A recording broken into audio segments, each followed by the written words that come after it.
आज कल शाम से ही कल दोपहर से लगभग यहाँ बाढ़ की दौरा करने के लिए मुझे मौका मिला है। और बरसात की सीज़न जब से शुरू हुई, औसतन जितनी पानी होनी चाहिए उससे कई गुना ज़्यादा पानी हुई है। कहीं ना कहीं प्राकृतिक हमारी साहस की परिचय ले रही है और हमारे धैर्य की परिचय ले रही है। उसके बावजूद भी स्टेट गवर्नमेंट, हरियाणा सरकार और केंद्र सरकार इस संकट की घड़ी में बाढ़ पीड़ित के साथ तत्परता से के साथ खड़ी है। और ख़ास करके सिरसा में बाढ़ का कारण घग्गर नदी, जो बताया जा रहा है कि 2008 से भी ज़्यादा पानी इस बार हुआ था, जिसके चलते काफ़ी बाढ़ का प्रभाव रहा। कुल मिला के 70 गाँव प्रभावित हुए हैं। इनमें 30 गांव का आसपास मुख्य रूप से प्रभावित हुए हैं। फसलों के बहुत भारी नुकसान हुआ है। लगभग 5000 एकड़ जमीन पानी भर जाने के चलते फसल की नुकसान हुई है। किसी की जान का नुकसान नहीं हुआ है। सरकार द्वारा राहत एवं निगरानी, तत्काल राहत निश्चित रूप से आम पब्लिक के बीच में जाके जिला प्रशासन की इकाई अभी काम कर रहा है। लोगों को सुरक्षित जगह पे निकालना, खाने पीने का सामान, लोगों के बीच में दवाइयाँ, और सर्वे भी करवाया जा रहा है कि कितने का मकान ढहा हुआ है और कितने का मकान का नुकसान हुआ है। इसका भी मुआवजा स्टेट गवर्नमेंट निश्चित रूप से भरपाया करेगा। और ख़ास करके नदी के जो तटबंध है, कल हमने लगातार लोगों के बीच में गया तो लोगों का एक ही विषय था कि अस्थायी रूप से इस तटबंध का निदान होना चाहिए। लौटने के बाद हमारे यहाँ डीसी साहब से बात हुई और उसमें सरकार तैयार भी है। फसल बीमा कोई छूटे नहीं किसान, और फसल बीमा में जो त्रुटियां आ रही है उसको हम लोग निश्चित रूप से ठीक ठाक करके और फसल बीमा उचित ढंग से लोगों के बीच में मिल जाए। पानी हटने के बाद एक महामारी का रूप लेता है मच्छर, तो उसके लिए छिड़काव होना, मच्छर की उत्पत्ति कम हो। और एक जो महामारी का रूप आता है उसके बीच में मेडिकल टीम समय समय से जाके लोगों को केयर करे और रास्ते आने जाने को जो टूटा हुआ है उसको तत्काल ठीक किया जाए।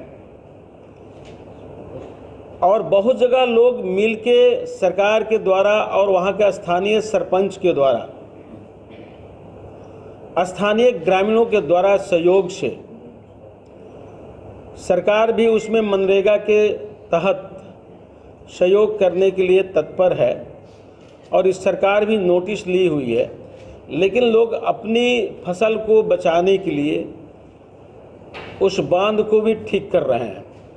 उसमें सरकार अग्रिम भूमिका में रहेगी। हमारी डीसी साहब से भी बात हुई है और कल जितने भी आवेदन मिला है, मैं निश्चित रूप से एक पत्र यहाँ के सीएम साहब को और एक पत्र दिल्ली प्रधानमंत्री जी को भेजूंगा और निश्चित रूप से यहाँ की समस्याओं से अवगत कराने का काम करूँगा। अभी फ़िलहाल में स्टेट गवर्नमेंट जो मुआवजा तय की है, कल मैं जब आया हरियाणा में तो हमारी बात बहुतों से हुई कि पूर्व की सरकार जब कांग्रेस की सरकार हुआ करती थी तो 2 रुपया का भी चेक दिया गया है किसानों को। इस महंगाई के ज़माने में या इस बढ़ते हुए आबादी, किसानों पे खेती पे खर्च को देखते हुए अगर 2 रुपया का अगर फसल बीमा किसी को चेक दिया जाए, एक कांग्रेस के एक साथ किसानों के साथ मजाक था। लेकिन यहाँ के स्थानीय सरकार, स्टेट गवर्नमेंट की सरकार, जिसकी कम ज़मीन है, उसको भी कम से कम 500 रुपया की राहत देने की तय की हुई है। उसको 500 रुपया से कम का चेक नहीं दी जाएगी और 7,500 हज़ार से लेके 15,000 तक फसल एकड़ पे नुकसान के लिए हरियाणा सरकार देने के लिए तय किया है। उसके बाद फसल बीमा है। किसान के प्रति हम लोग एकदम आम जनता के प्रति भारत सरकार मोदी जी के नेतृत्व में और यहाँ के स्टेट गवर्नमेंट मुख्यमंत्री जी के नेतृत्व में बहुत मजबूती के साथ काम करने का अग्रेसिव है, आगे बढ़ रहा है। निश्चित रूप से हम इससे निदान दिलाने के लिए हर संभव प्रयास करेंगे और यहाँ की समस्याओं को बहुत मजबूती से वहाँ रख पाएंगे। कल मैं जब लौट के आया दौरा से तो मेरी डीसी साहब से बात हुई। वहाँ के स्थानीय किसान इस बात को बताए तो हमने कहा कि घर कोई बनाता है तो ऊंचे ज़मीन पे बनाता है और खेती जो भी होती है लो लैंड में ही होती है घर के अपेक्षा।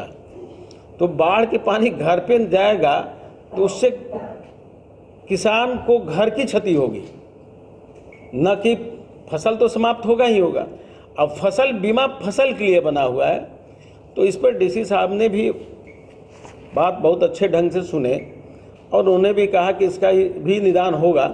और अब इसी विषय के लिए तो मैं आया हूँ, इसी विषय को तो मजबूती से केंद्र में भी रखा जाएगा और यहाँ स्टेट गवर्नमेंट के मुख्यमंत्री जी को भी रखा जाएगा कि फसल बीमा वाले को बुला के समझाएं कि किसान की फसल के लिए फसल बीमा होता है। घर की क्षति देने के लिए, क्षति की मुआवजा देने के लिए तो केंद्र सरकार और स्टेट गवर्नमेंट है ही, तो उसमें भी सुधार करके निश्चित रूप से उसको प्रयास करके हम लोग किसान को फसल बीमा मिले और जो मुआवजा की राशि तय की है गवर्नमेंट उसको मिले और जो राहत सामग्री है वो निश्चित रूप से बट रहा है और बटेगा भी। साथ साथ सड़क जो टूटी है उसकी भी कंप्लीट हो और बाढ़ हटने के बाद जो एक महामारी का प्रकोप आता है उससे भी निपटने के लिए स्टेट गवर्नमेंट मेडिकल टीम लेके खड़ी है और जगह जगह दवाएं की छिड़काव हो जिससे मच्छर वगैरह की उत्पत्ति नहीं हो पाए। ये प्रयास निश्चित रूप से किया जाए। भाई आपकी सुझाव है, निश्चित रूप से हम प्रधानमंत्री जी के नज़र में रखने का काम करेंगे कि किसान के प्रति, हम भी एक किसान के परिवार से हैं और किसान को कितनी दर्द होती है मैं समझता हूँ। बखूबी आपकी बातों को मजबूती से रखें। जो भी सरपंच साहब लोगों के माध्यम से या किसान यूनिट के माध्यम से मुझे जो भी पत्र मिला है, आप भरोसे के साथ मैं कहता हूं कि उस पत्र को निश्चित रूप से यहाँ के स्टेट गवर्नमेंट के मुखिया, मुख्यमंत्री जी और भारत सरकार के प्रधानमंत्री जी को पास जाएगा। मैं बता रहा हूं कि अभी बहुत से जो सरकारी बांधे हैं उस पर तो सरकार गवर्नमेंट काम करती है। बहुत यहाँ किसान अपने सुविधा के हिसाब से कच्चे बांध या बांध की तैयारी किए हैं पहले से। उसमें भी जब किसान कल हमसे डिमांड किया कि हमको यहाँ 2 पोपलेन आ जाए तो काम चल सकता है, तो मैं उसी समय डीसी साहब से बात भी किया और उसी समय उपलब्ध कराने का प्रयास भी हुआ है और हो भी गया होगा। निश्चित रूप से मनरेगा को भी उसमें लगाया गया, यूज किया गया। मैंने बताया है कि मनरेगा से भी पेमेंट होगी। तो अब सरकार और आम पब्लिक के बीच में कोऑर्डिनेशन, जो भी पत्र मिला है सरपंच साहब के लोगों के माध्यम से या किसान नेताओं के माध्यम से या एक कृषक के माध्यम से, उस पत्र का निश्चित रूप से जवाब सकारात्मक ढंग से मिलेगा। देखिए, खड़गे जी को कोई सीरियस नहीं लेता है। और शायद आपको याद होगा, आप इतिहास हमसे ज़्यादा पढ़े हैं, कि कांग्रेस पार्टी का निर्माण ही हुआ था देश को आज़ादी दिलाने के लिए। और गांधी जी ने कहा था कि जब जिस काम के लिए कांग्रेस की स्थापना हुई वो काम पूरा हो गया, कांग्रेस को ख़त्म करनी चाहिए। तो उस समय के तत्कालिक प्रधानमंत्री पंडित नेहरू जी ने कांग्रेस को समाप्त नहीं किया, लेकिन उस काम को पूरा करने के लिए राहुल जी कदम उठा लिए हैं, बीड़ा उठा लिए हैं। कांग्रेस को समाप्त करके ही मानेंगे कि हम भारतीय हैं, हम सनातन के लोग हैं, हम अपने पूर्वजों को देवी देवता के रूप में देखते हैं। और एक पितृपक्ष चल रहा है, तमाम लोग इसमें खान पान रहन सहन में भी परहेज करते हैं और अपने पितृ देवता को पूजा भी करते हैं। और जो मेरी माँ आज नहीं रही, हमारे मोदी जी की माँ नहीं रही, वैसे मातृशक्ति पे गाली गलौज करना एक कांग्रेस के लिए देश बर्दाश्त नहीं करेगी। और जो भी वो वीडियो जारी कर रहे हैं, अपनी कब्र खोद रहे हैं। आने वाली जनता भारत की नारी शक्ति का अपमान नहीं सहेगा और कूट कूट के बदला लेगा।